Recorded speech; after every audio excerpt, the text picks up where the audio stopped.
India, a country in the South Asian region with a population of around 1.3 billion people, making it the second most populous country, the most populous democracy in the world, and a per capita GDP of about $2,300. With around 300 million cars operating across India, the sector is split into four segments, i.e., two-wheelers, three-wheelers, passenger vehicles, commercial vehicles. Before independence, only assembly work was done from the imported parts. In 1928, General Motors, India Limited started assembling trucks and cars in their factory in Mumbai, and in 1930, Ford Motor Company, India Limited started assembling cars and trucks in Chennai and at Mumbai in 1931.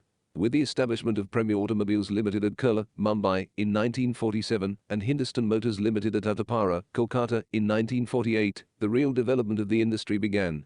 As of 2021, there were 15 manufacturers of passenger cars and multi-utility vehicles, 9 manufacturers of commercial vehicles, 14 of 2/3-wheelers, and 14 tractors, besides 5 manufacturers of engines. The industry has witnessed an investment of more than 500 billion Indian rupees and has provided 450,000 direct employment and about 10 million indirect employment. The Indian automotive industry is targeting to increase the export of vehicles by 5 times during 2016-26 and is expected to reach $300 billion by 2026, with India's annual production of automobiles in FY 21-22 being 22.93 million vehicles and total passenger vehicle sales reaching 3.07 million. In April 2022 itself, 251,581 passenger vehicle units were sold.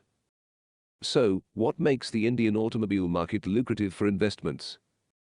The rise in middle-class income and the young population is a primary factor for its strong growth, with Indian automobile exports standing at 46,548 in April 2022, a growth of 11% year-on-year. India has significant cost advantages, with automobile firms saving 10 to 25% on operations vis-à-vis Europe and Latin America. The automobile sector received cumulative equity FDI inflow of about $32.84 billion between April 2000 and March 2022. Now let's talk about the market scenario. With reports of May 2022, Maruti Suzuki was the top passenger vehicle seller, with 110,602 passenger vehicle units sold. Tata Motors sold 27,553 commercial vehicles, the highest in the segment. Hero MotoCorp sold 459,245 two-wheelers, the highest in the segment, which gave it a market share of 46.97%. Bajaj Auto was the leader in the three-wheeler category, with a 35.9% market share, having sold 10,492 units in the month.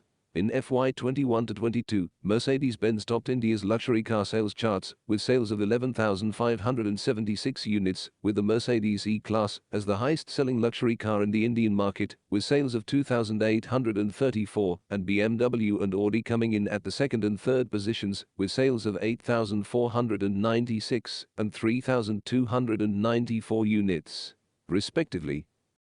Firms like Kia Motors and Volkswagen have adapted themselves to cater to the large Indian middle-class population by dropping their traditional structure and designs, allowing them to compete directly with domestic firms, making the sector highly competitive. In July 2021, Tata Motors introduced the Ace Gold Petrol CX, which is India's cheapest, most compact commercial four-wheeler vehicle, starting at $5,362. India is a rising market for electric vehicles. In the year 2021, India's spending on electrical architecture development, such as battery development, electrification, e-motors and power electronics, came up to $6.39 billion. In the same year, Hyundai announced plans to invest $530.25 million in R&D in India to launch 6 EVs by 2028. In February 2022, a Memorandum of Understanding (MoU) was signed between electric two-wheeler company Ather Energy and electric supply companies ESCOMs of Karnataka for setting up 1,000 fast charging stations across the state.